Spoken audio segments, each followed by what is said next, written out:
Bharatiya Janata party कल तक कहती थी कि हम जाति जनगणना देश को तोड़ने वाली कथा है, कहानी है। वो मजबूरन उनको करना पड़ा कि वो सरना धर्म कोड है या फिर आदि धर्म कोड है आदिवासियों का। तो मुझे लगता है कि उस धर्म कोड को लिखना चाहिए। ये हमारी डिमांड है, देश के आदिवासियों की डिमांड है। क्या कांग्रेस भी सरना धर्म कोड का मुद्दा उठाएगी? क्या जेएमएम से कुछ वार्तालाप हुई इस बारे में? वर्षों से मांग आदिवासी समुदाय का, आज से ही नहीं, जब से राज्य अलग की बात चल रही थी तब से ही यह बात उठी थी। तो जरूरत पड़ेगी तो हम यहाँ के आदिवासी, गैर आदिवासी, झारखंड के चाहने वाले लोगों को लेकर के जंतर मंतर पर भी धरना देंगे। इसी 26 मई को हम सबों ने राजभवन के सामने धरना देने का फैसला लिया है ताकि हमारी आवाज महामुहिम के माध्यम से राष्ट्रपति भारत सरकार तक पहुंच सके। जोहार, आप देख रहे हैं लोकतंत्र 19 और मैं हूं आपके साथ अंशु।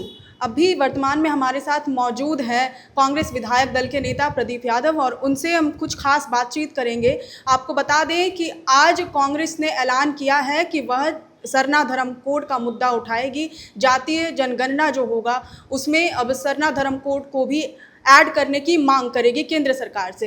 तो इसी मुद्दे पे हम बातचीत करते हैं, प्रदीप यादव जी से सीधे जुड़ते हैं। नमस्कार सर। नमस्कार सर, आप लोग पहले जेएमएम की तरफ से ये मांग उठी कि जातीय जनगणना का हम तब तक समर्थन नहीं करेंगे जब तक उसमें सरना धर्म कोड ऐड नहीं किया जाएगा। अब कांग्रेस भी इस समर्थन में आ गई है। देखिए, बात अगर आप इसके ऑरिजिन से लें तो बात वहाँ से निकलती है कि यह जो जनगणना की भारत सरकार ने घोषणा की है यह 2021 से लंबित है और 2021 की जनगणना में ही भारत सरकार ने 30 अप्रैल 2025 को अपने कैबिनेट के माध्यम से यह निर्णय लिया कि उस लंबित जनगणना में ही जाति जनगणना हम कराएंगे, यानी जाति जनगणना को भी इंक्लूड करेंगे। हमारे आदरणीय नेता राहुल जी, हमारे नेता खड़गे साहब, पूरी पार्टी और कई जाति समूह के लोग वर्षों से संघर्ष कर रहे हैं कि इस देश में जाति जनगणना हो। और जाति जनगणना केवल जातियों की काउंटिंग नहीं है, वो किस पौधान पर कहाँ हैं, कितने वो एजुकेट हुए हैं, कितनी उनके सरकारी सेवाओं में भागीदारी है, तो सारे एक्सरे है इस प्रकार समाज का। इस प्रकार का जन दबाव बना जो भारतीय जनता पार्टी कल तक कहती थी कि हम जाति जनगणना देश को तोड़ने वाली कथा है, कहानी है। वो मजबूरन उनको करना पड़ा। लेकिन एक वर्षों से मांग आदिवासी समुदाय का, आज से ही नहीं, जब से राज्य अलग की बात चल रही थी तब से ही यह बात उठी थी कि भाई हम प्रकृति पूजक हैं आदिवासी, हम प्रकृति प्रेमी लोग हैं, हमारा धर्म के नज़रिए अलग हैं, तो हम अलग, हमारे धर्म कोड होना चाहिए। और इसीलिए आपने देखा होगा कि 2011, 2001 सब में 6 कॉलम के अलावे 7वां कॉलम भी था, यानी 6 कॉलम तो उसके हैं, हिंदू, मुस्लिम, सिख, ईसाई, बौद्ध और जैन 6 कॉलम आदर्श थे। आदर्श में लोग अपने अपने कॉलम डाला करते थे और उसकी संख्या भी 0.8% आदर्श ने भी डाला है, जो बौद्ध और जैन से कहीं अधिक है, जिसकी संख्या वो प्रदर्शित करती है। लेकिन हमें 6 का विरोध नहीं है, 7वां कॉलम भी हो। और 7वां कॉलम जब आइडेंटिफाई है कि वो सरना धर्म कोड है या फिर आदि धर्म कोड है आदिवासियों का, तो मुझे लगता है कि उस धर्म कोड को लिखना चाहिए। ये हमारी डिमांड है, देश के आदिवासियों की डिमांड है। और हम जब गठबंधन की पार्टियां हैं तो हमने अपने मैनिफेस्टो में भी इन बातों को उल्लेख किया था। इसीलिए आपने देखा होगा कि सर्वसम्मति से झारखंड विधानसभा ने 2020 में कि भाई सरना धर्म कोड अलग हो, एक राजनीतिक संकल्प, एक प्रस्ताव संकल्प लिया था विधानसभा में, जो भारत सरकार के पास लंबित है। इसलिए भारत सरकार को विचार करना चाहिए इस पर। बिल्कुल सर। सर, आपकी पार्टी यानी कांग्रेस से पहले जेएमएम की तरफ से ये घोषणा हुई थी, एक पत्र भी जारी किया गया था जिसमें कहा गया था कि जब तक जातीय जनगणना नहीं हो, जब तक सरना धर्म कोड को ऐड नहीं किया जाता, तब तक केंद्र द्वारा जो जातीय जनगणना का प्रस्ताव रखा गया है उसका जेएमएम समर्थन नहीं करेगी। उसके बाद से सवाल खड़े होने शुरू हो गए थे कि कांग्रेस इस बात का समर्थन करेगी कि नहीं, क्या कांग्रेस भी सरना धर्म कोड का मुद्दा उठाएगी? क्या जेएमएम से कुछ वार्तालाप हुई इस बारे में? नहीं, जेएमएम से वार्तालाप नहीं है। जेएमएम का भी यह निर्णय है, स्वागत योग्य है। आपने देखा होगा कि हाल के दिनों में हमारे राष्ट्रीय अध्यक्ष आदरणीय खड़गे साहब, मल्लिकार्जुन खड़गे आए थे। उन्होंने भी मंच से इस बात की घोषणा की कि कांग्रेस पक्षधर रही है कि वह आदिवासियों का अलग धर्म कोड हो, सरना धर्म के बारे में भारत सरकार विचार करे। राहुल जी ने चुनाव के समय भी इन बातों की घोषणा की थी, तो हम पहले से इसके समर्थक रहे हैं। लेकिन जातीय जनगणना भी पूरे देश में हो, यह भी कांग्रेस का मुख्य एजेंडा है, और उसमें से यह कॉलम जुटे तो हमें लगता है कि सबका समाधान होगा। भारतीय जनता पार्टी को, देश की सरकार को इस पर गंभीरता से लेना चाहिए इसे, और इस पर विचार करना चाहिए।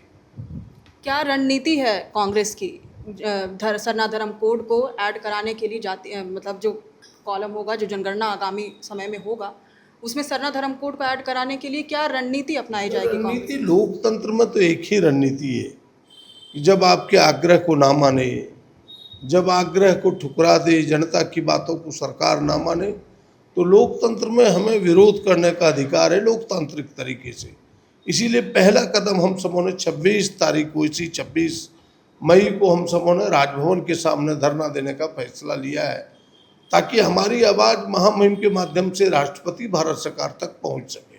इसके बाद भी बात ना मानी गई तो ज़रूरत पड़ेगी तो हम यहाँ के आदिवासी, गैर आदिवासी, झारखंड के चाहने वाले लोगों को लेकर के जंतर मंतर पर भी धरना देंगे। जो लोकतांत्रिक तरीके हैं लड़ने के, हम उन रास्तों को ही चुनेंगे, गांधीवादी रास्तों को ही चुनेंगे, क्योंकि वही मेरा रास्ता है, कांग्रेस का वही रास्ता है। उसी रास्ते से हम इस आंदोलन को तेज करेंगे, जनदबाव बनाएंगे, और मुझे विश्वास है कि जिस प्रकार जाति जनगणना पर हमने विजय पाया है, उसी प्रकार से इस पर भी हम विजय पाएंगे। जी सर, लगता है सर कि कांग्रेस के जो नए प्रभारी बनाए गए हैं के राजू साहब, उनके आने से कांग्रेस झारखंड में फुल फॉर्म में आ गई है।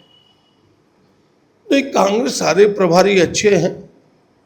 अपने के राजू साहब भी एक अनुभवी आईएएस अधिकारी रह चुके हैं, उनकी रुचि है इन सारी चीज़ों में और अच्छे से हैंडल कर रहे हैं। पूरी पार्टी एक सूत्र में बांध करके कैसी चीज़ों को आगे ले जा सकता है वो प्रयास कर रहा है, और पूरी पार्टी एकजुट होकर के जनता के सवालों के लिए एक साथ खड़ी है, उसके लिए लड़ने के लिए, उसके समाधान के लिए।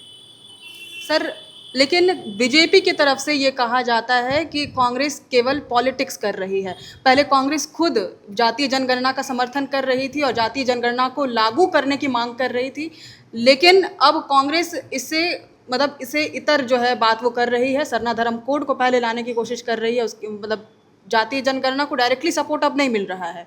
अब कहीं ना कहीं पहले बोला जा रहा है कि सरना धर्म कोड लागू किया जाए, एक शर्त की तरह उसमें डाला जा रहा है। नहीं, हमें लगता है कि उनको डाइवर्ट करना चाहती है भारतीय जनता पार्टी।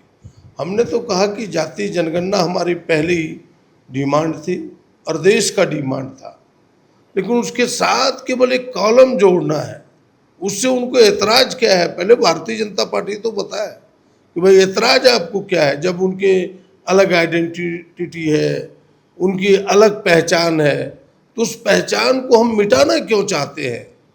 उन्हें हम जंगल में धकेलना क्या चाहते हैं?